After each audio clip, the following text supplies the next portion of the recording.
Assalamualaikum warahmatullahi wabarakatuh.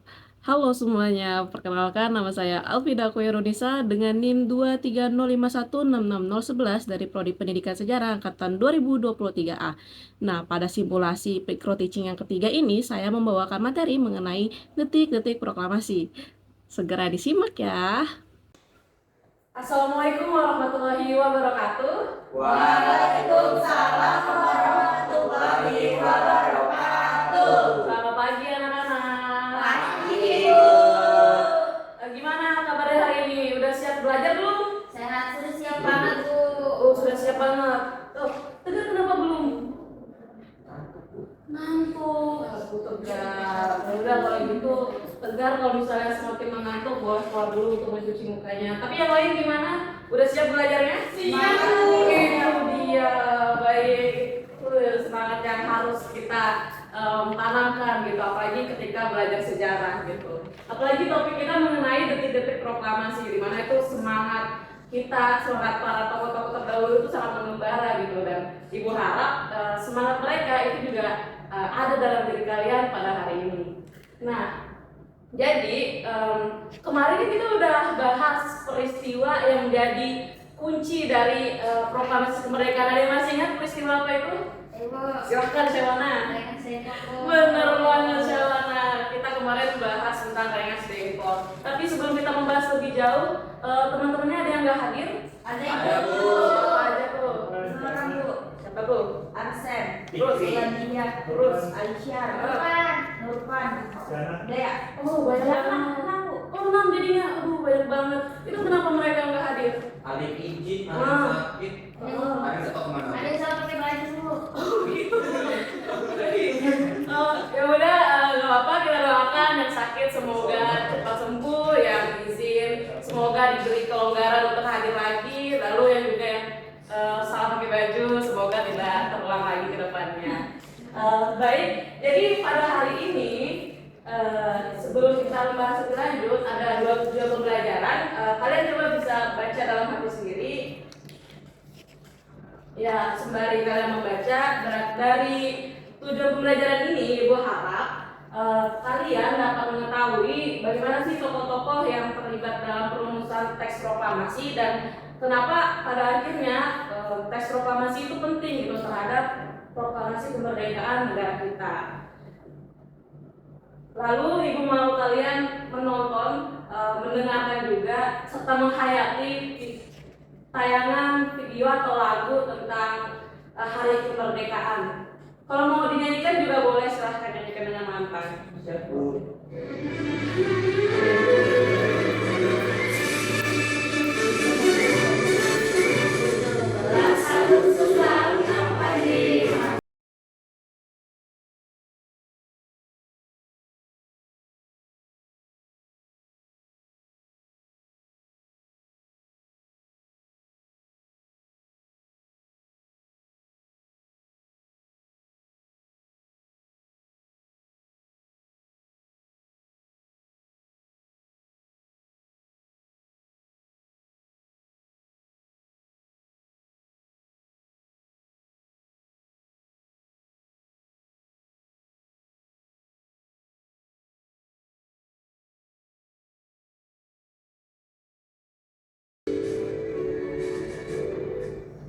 Ya, terima kasih anak-anak udah semangat banget pada hari ini. Nah, tadi kita kan tadi Ibu sudah bilang kalau bakalan membahas tentang bagaimana sih perumusan proklamasi. Di mana dalam perumusan itu ada yang namanya diskusi. Makanya pada hari ini metode yang bakalan digunakan adalah ceramah, diskusi, serta tanya jawab. Nanti di sesi diskusi Ibu bakalan membagi kalian ke dalam 3 kelompok, di mana dalam kelompoknya terdiri dari 2 sampai 3 orang. Lalu setelah itu kalian presentasikan hasil diskusi kalian. Nanti bakalan Ibu tunjuk beberapa orang untuk memberikan kesimpulan. Lalu nanti setelah itu Ibu juga bakal menyimpulkan apa yang telah kita pelajari pada pagi hari ini. Nah, berbicara mengenai proklamasi, awalnya terjadi perdebatan gitu. Seperti yang kalian tahu pada pertemuan sebelumnya tentang peristiwa Rengas Dengklok. Di peristiwa tersebut kan golongan tua didesak untuk memproklamasikan kemerdekaan secepatnya melalui Pak Soekarno dan Pak Hatta gitu. Ya setelah itu mereka berdiskusi berunding malunya nih pada tanggal 16 sampai 17 Agustus dini hari, oke, dini hari sebelum jam 10 WIB. Di dalam perumusan itu terdapat 5 tokoh kunci. Yang pertama ada Pak Soekarno, Pak Hatta, lalu ada Pak Ahmad Subarjo, ada Pak Sukarni, serta Bapak Sayuti Melik. Mungkin beberapa udah kalian kasih, misal kayak Pak Soekarno dan Pak Hatta. Ada yang tahu perannya apa? Coba silahkan Rizky deh. Perannya Soekarno itu ya mendapat teks proklamasi. Masih kurang tepat, tapi itu jawabannya bagus. Coba silahkan yang mau menjawab. Silahkan Aurel. Membuat konsep, Bu. Iya, benar. Kurang lebih benar ya, membuat konsep. Jadi Pak Soekarno, Pak Hatta serta dibantu oleh Pak Ahmad Subarjo itu yang mengkonsepkan teks proklamasi tersebut gitu. Jadi mereka bertiga bisa dibilang mereka lah yang merumuskan gitu. Sedangkan tadi yang dibilang oleh Rizky, yang mengetik proklamasi adalah Bapak Sayuti Melik. Lalu juga ada Pak Sukarni sebagai golongan muda gitu yang mewakilkan dan yang memantau gitu bagaimana sih perumusan proklamasi, teks proklamasi gitu sebelum dibacakan. Nah, sampai sini ada yang mau ditanyakan terkait penjelasan detik-detik proklamasi? Ada yang ditanyakan? Bisa? Apakah ada? Putri, apakah ada Putri? Halo Putri, jangan melamun. Iya, baik. Udah paham berarti Putri? Ya udah, kalau Putri paham, coba jelasin apa perannya Sayuti Melik. Mengetik, Ibu. Bener banget, berarti udah paham semua ya. Ya beri tepuk tangan kepada Putri. Nah, seperti yang udah Ibu bilang, kita bakalan ada sesi diskusi. Untuk ketentuannya tadi juga udah Ibu jelaskan, Ibu bakalan bagi kalian kita lakukan kelompok yang terdiri dari 2 sampai 4 orang. Tapi 2 sampai 3 aja nih kalau begitu. Putri, Manda, sama Mona bisa jadi satu kelompok. Lalu Syahwana, Nisa, dan Aurel bisa jadi satu kelompok. Rizky dan Tegar berdua aja tidak apa-apa. Ya nanti kalau misalnya ada yang dibingungkan bisa langsung ditanyakan aja ke Ibu. Ibu Nisa, Bu. Jangan lagi. Nah jadi bisa dibaca, bisa dilihat dulu. Di situ ada materi yang bakal jadi acuan kalian. Lalu di belakangnya itu ada 3 pertanyaan yang bisa kalian jawab. Nanti silahkan ditulis jawabannya di lembar bagian bawah. Untuk diskusinya Ibu persilahkan mulai dari sekarang. Ibu beri waktu 5 menit.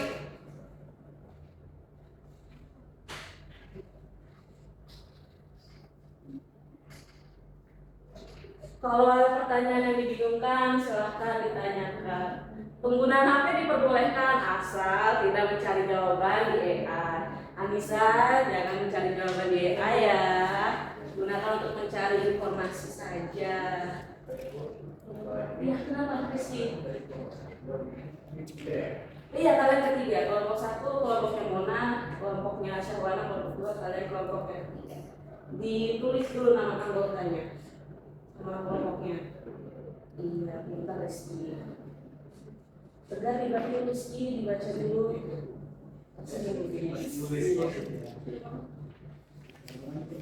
Syahwana jangan buka yang lain-lain, coba dicari jawabannya. Jangan dulu dibuka itu SS1-nya. Oke. Kelompok mana ada yang mau ditanyakan atau dibingungkan? Oh, belum ada. Baik, kalau ada silakan ditanyakan ya.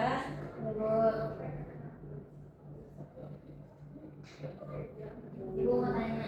Silakan Syahwana. 5 menit Syahwana. Nanti setelah itu tunjuk salah satu dari kalian buat membacakan hasil diskusinya, oke?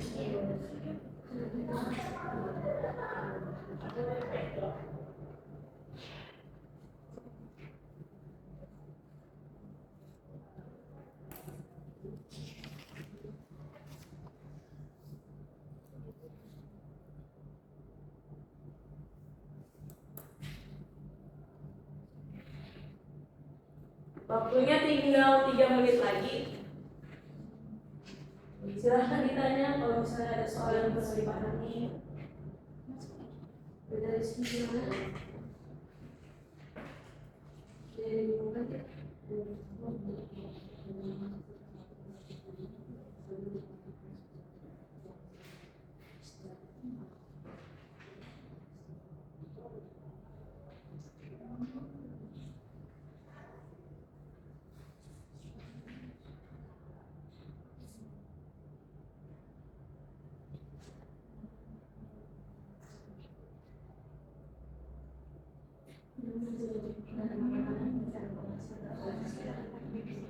Iya, itu ada itu.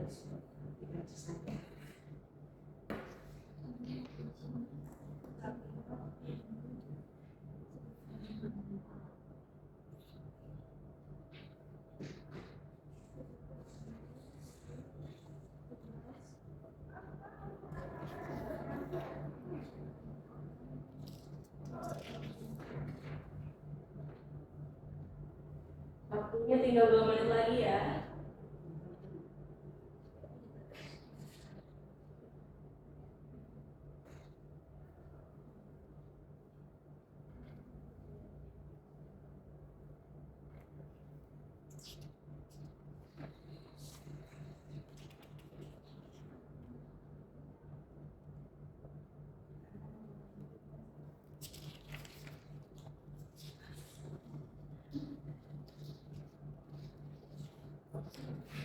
Syahwana dibantu temennya. Jangan buka yang lain. Betul lagi sebenarnya. Coba lihat kelompok sebelah. Mereka sama-sama diskusi Syahwana. Aura juga ya dibantu. Jangan sendiri Aura.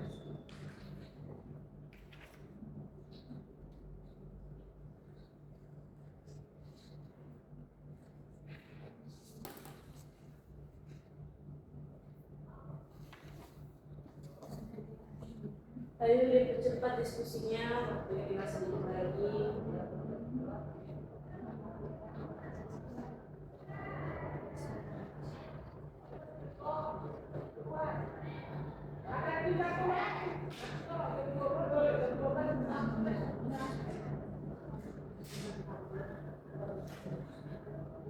Kelompok 1 gimana? Udah 10? Sedikit lagi Bu. Oke, kelompok 2 bagaimana?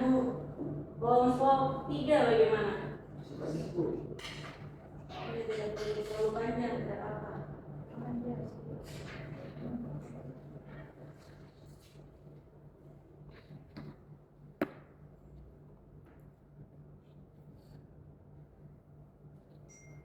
Waktunya sebentar lagi.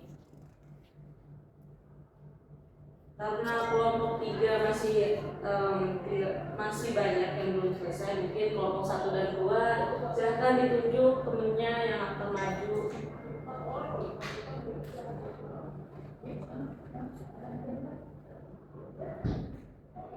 Gimana kelompok 1 kelompok 2 udah selesai? Ya Bu. Oke, kalau begitu silahkan kelompok 2 terlebih dahulu untuk maju untuk membacakan di tempat aja tuh. Oke.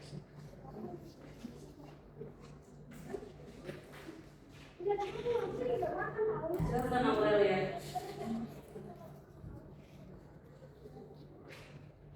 Oke. Baik, saya perwakilan dari kelompok 2 untuk menyampaikan hasil diskusi kami mengapa golongan muda diinginkan naskah proklamasi yang ditandatangani oleh Soekarno dan Hatta bukan oleh Soekarno Hadir, yaitu karena sebagai perwakilan seluruh bangsa Indonesia. Nah, yang kedua, mengapa upaya proklamasi tetap dilaksanakan meskipun lokasi yang direncanakan gagal digunakan dan persiapan tanpa secara mendadak, yaitu karena pindah lokasi. Nah, memang lapangan IKADA dijaga ketat oleh tentara Jepang sehingga dipindahkan ke rumah Soekarno demi keamanan dan kelancaran acara. Selanjutnya, kalau Soekarno bersikeras menolak membacakan proklamasi sebelum Hatta tiba, padahal para pemuda sudah mendesak dan waktu terus berjalan, karena Soekarno ingin proklamasi dilakukan bersama sebagai pasangan pemimpin atau bumi tunggal, ya dia mau memulai secara tertentu. Baik, terima kasih kelompok 2. Ayo kita beri aplaus untuk kelompok 2. Sekarang silahkan kelompok 1. Jadi Ibu, yang pertama, mengapa golongan kami menjelaskan proklamasi hanya ditandatangani oleh Soekarno dan Hatta bukan oleh semua yang hadir? Jawaban dari kami bahwa Soekarno dan Hatta adalah perwakilan dari rakyat Indonesia serta agar proklamasi terlihat lebih sederhana, tegas dan mencerminkan kepemimpinan rakyat. Yang kedua, mengapa pembacaan proklamasi tetap dilaksanakan meskipun lokasi yang tidak digunakan gagal digunakan dan persiapan dilakukan secara mendadak? Jawaban kami adalah karena momen sangat krusial setelah Jepang menyerah pada sekutu. Dan yang ketiga, mengapa Soekarno bersikeras menolak pembacaan proklamasi sebelumnya tertiba padahal para pemuda sudah mendesak waktu terus dibayar. Jawaban dari kami adalah karena dia ingin membahas proklamasi secara resmi menghindari konflik dengan Jepang serta Soekarno ingin memproklamasikan kemerdekaan dengan pasangannya yaitu pasangan pemimpin yaitu Hatta Ibu. Baik, terima kasih Manda dan kelompok. Beri aplaus kepada Manda dan kelompok. Oke, yang terakhir kelompok 3 dipersilakan. Kami yang pertama, mengapa belum bisa meningkat naskah proklamasi yang Soekarno dan Hatta oleh semua orang yang hadir. Yang pertama, Pulau Muda melalui kelompok terus beramai. Kedua, ada naskah proklamasi yang ditandatangani oleh Soekarno dan Hatta menghindari kesan dari Jepang dan simbolitas pemimpin. Yang kedua, mengapa pembacaan proklamasi terlaksana meskipun lokasi yang dijalankan di lapangan Ikadar gagal digunakan dan persiapan dalam sudah mendadak. Alasannya tanpa telah dilaksanakan karena menghindari bentrok, sehingga dan keamanan platform dan masa. Demikian mengapa Soekarno bersikeras menolak pembacaan proklamasi sebelum ada tiba.